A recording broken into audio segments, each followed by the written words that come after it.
አደይ ድራማ በክፍል 62 እንግዲህ አደይ ከአዲስ አበባ ወጣ ወደ ክፍለ ሀገር ከሄደች ሳምንታትን እያስቆጠረች ነው።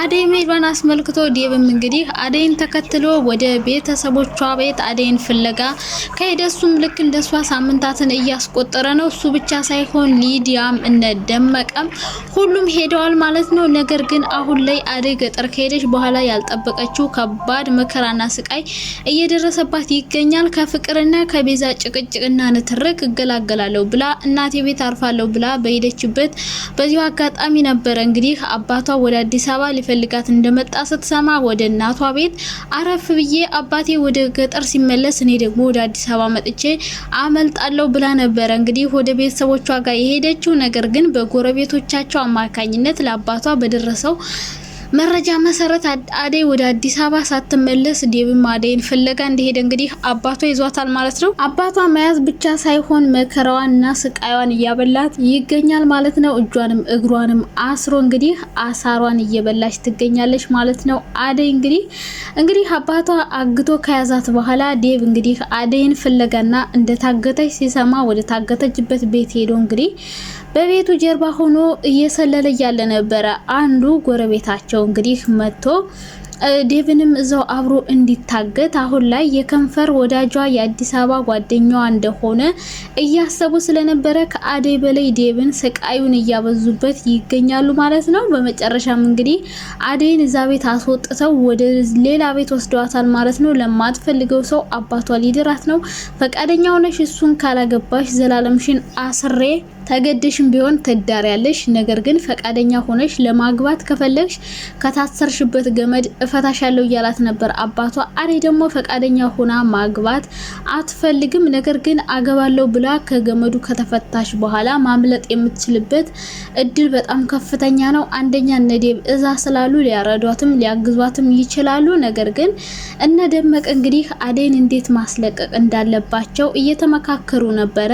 እንግዲህ ሁለቱ ከጀርባ ሄደው ደመቀ ሄዶ የአደይን አባትና ጎረቤቶቻቸውን እንዲያዘናጋላቸው፣ ምክንያቱም እሱ የሰፈራቸው ሰው ስለሆነ አሁን ስለሄደ ስለማይጠረጥሩት እንግዲህ እሱ አዘናግቶላቸው ከዛ በኋላ አደይንና ዴብን ማስመለጥ አስበው ነበረ እነ ዳይመንድና እንዲሁም እህቷ ማለት ነው። ነገር ግን ይሄ ነገር ሊሳካላቸው አይችልም። ምክንያቱም ደመቀ እሷን ፍለጋ ወደ ቤት ሲሄድ አደይን ደግሞ አሽሽተው ወደ ሌላ ቤት ይዘዋት ሄደዋል። የቀረው ዴብ ብቻ ነበረ። ዴብን ነበር እንግዲህ እዛ ቤት ያገኘው ደመቀ ሲሄድ። ዴብ እንግዲህ ፍታኝና አደይን አስመልጧት አሁን ነው ይዘዋት የሄዱት። ወደ ሄደችበት ተከተላት እያለ እንግዲህ እየሮጠ ነበረ። ሰላም ውድ ቻናሌ ቤተሰቦች እንዴት ናችሁ? ደህና ናችሁ? እኔ በጣም ደህና ነኝ እግዚአብሔር ይመስገን። እንግዲህ ዛሬም በአዲስ ቪዲዮ ከቻሳ ብያለሁ። አደይ ድራማ እንግዲህ ክፍል 62 ተለቆ ነበር ማለት ነው። ቀጣይ ክፍል 63 ነው የሚለቀቀው። ነገር ግን በክፍል 62 የተፈጠሩትና በክፍል 63 ደግሞ ምን አዲስ ነገር ሊፈጠር ይችላል የሚለውን ነገር እስከዛው ድረስ ግምታችን የምናስቀምጥ ይሆናል። ከዛ በፊት ግን ላይክ እና ሼር፣ ሰብስክራይብ፣ ሀሳብ አስተያየታችሁን በኮሜንት ላይ ማስቀመጣችሁን አትርሱ ማለት ነው። ክፍል 62 አሁንም አደይ እንደታገተች ናት። ከታገተችበት ገመድ አልተፈታችም። አባቷ ሁለት አማራጭ ሰጥቷታል። አንደኛው ፈቃደኛ ሆና እሱ የሚፈልገውን ሰው ማግባት፣ ሁለተኛው ደግሞ እንዲሁ ታስሮ ብዙ ጊዜያትን ማሳለፍ ነው የተሰጠችው አማራጭ። አደይ ግን አማራጭ ያደረገችው መታሰርን እንጂ ወዳና ፈቅዳ የማትፈልገውን ሰው ለማግባት ራሷን አሳልፋ ገደል ውስጥ እንደማትከት ነበር ለአባቷ የነገረችው። በዚሁ አጋጣሚ ነበር እንግዲህ ዴብን እንዲሁ ጎረቤቶቻቸው አግተው ወደዛ ሲያመጡለት የከንፈር ወዳጇ ነው ሲባል አባቷ አንተ ማን ነህ? የማን ጥበቃ ነህ? ማን ነው የሷ ተከራካሪ ያደረገህ? በኔ ልጅ ማንም ሊያዝ አይችልም በማለት እንግዲህ ዴብን አፉን እንዲይዝ አድርጎታል። እንግዲህ አስረው ዴብን የበለጠ ስቃዩንና መከራውን እያበዙበት ይገኛሉ ማለት ነው። አደይና ዴብ እንግዲህ ቢታገቱም አንድ ላይ በማየቱ አደይን እያየ ስለታገተ ዴብ አሁን ከአዲስ አበባ ኑሮ ይልቅ ያሁኑ ኑሮ መረጠ ነው ማለት ነው። ምክንያቱም አደይን ጧት ማታ እያያት ነው፣ አብረውም እያወሩ ነው ማለት ነው። ነገር ግን ዴቭ ከአዲስ አበባ ባይመጣ ኖሮ አደይ ህይወቷ የሚበላሽበት ከፍተኛ አጋጣሚ ነበረ ማለት ነው። ምክንያቱም እነዚህ ያገቷት ጎረቤቶቿ አባቷ አሳልፎ እንዲጠብቁለት ለሰጣቸው ሰዎች እነሱ ሌላ የማትፈልገውን ነገር ሊያደርጉባት ነበረ። ነገር ግን ዴቭ ስለደረሰላት ከዚህ ነገር አምልጣ አሁን ወደ ሌላ ቦታ ወስደዋታል። እንግዲህ ሌላ ቦታ ወስደው አሁንም ያንን ነገር ሊደግሙ ይችላሉ።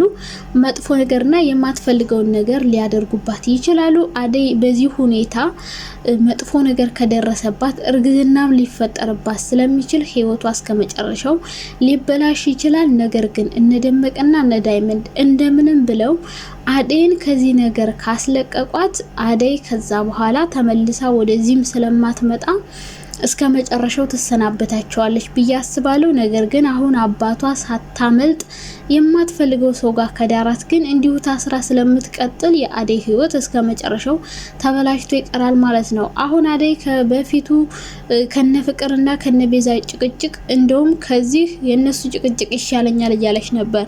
ሌላኛዋ ሊዲያ ናት። ሊዲያ እንግዲህ እዛ ሁና የዴቭ መታገት በጣም እያሳሰባት ይገኛል። ሁኔታዎች ለመልመድ በጣም እየከበዷት ነው። የከተማ ቀበጥ ገጠር ሂዳ ከመተኝታ እስከ ምግብ ድረስ በጣም እየተቸገረች ትገኛለች።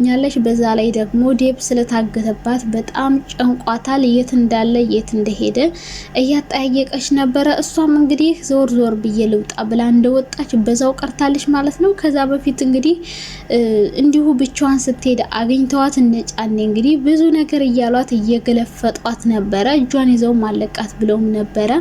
እንግዲህ ሊዲያም እንዲሁ ታግታ ይሆናል። ይሄኔ ጫኔ ካገኟት ያልሆነ ነገር ዘባርቃ አደይ ልናስፈታና ልንወስድ ነው የመጣን በማለት እንግዲህ ሲሆን የአደይ አባት አግኝቷት እሷም እንግዲህ ልትታገት ትችላለች። ሊዲያም ማለት ነው ከወንድሟ ጋር ልትታገት ትችላለች። ሊዲያ ታገተች ማለት ነገሮችን እንዳለ ሙሉ በሙሉ ታበላሻቸዋለች ብዬ አስባለሁ። እንግዲህ በስተመጨረሻ እንግዲህ ብርሃን እየጠራቻት ነበረ።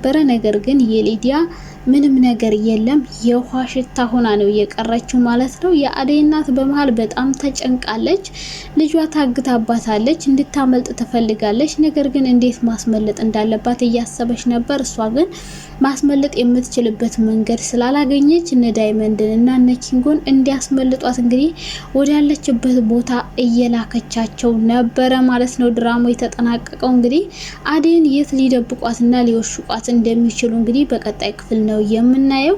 የማትፈልገውን ሰው ወይ ታገባለች ወይም ደግሞ እነ ዴቭ እና ዳይመንድ ደርሰውላት ከታገተችበት ሊያወጧት ይችላሉ ማለት ነው። ሌላ እዚህ አዲስ አበባ ያሉት እነ ፍቅር ናቸው። ፍቅር ቤቱ ጭር በማለቱ ደስተኛ ብትሆንም አደይም ቤዛን በመውጣታቸው በጣም ደስተኛ ሆናለች። ነገር ግን ዴቭ ስለሌለ ደግሞ ሀሳቧን ዴቭ እየሰረቃት ይገኛል ማለት ነው። እናቷ እንግዲህ ስለ ባልና ስለ ፍቅር ስታወራት አንቺ እኮ ገና ልጅ ነሽ፣ የምን ባል የምን ፍቅር ነው የምታወሪው?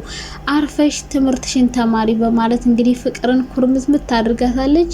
አሁንም ፍቅር እንግዲህ ዴቭ ከገጠር ተመልሶ መጥቶ ከኔ ጋር ይሆናል የሚል ተስፋ በውስጡ አለ። አደይ ተመልሳ ብትመጣም አሁንም ቢሆን ስቃዩን ማብዛቷን ትቀጥላለች ማለት ነው። ቤዛ እነ ኤላ ቤት ልትወጣ አልቻለችም።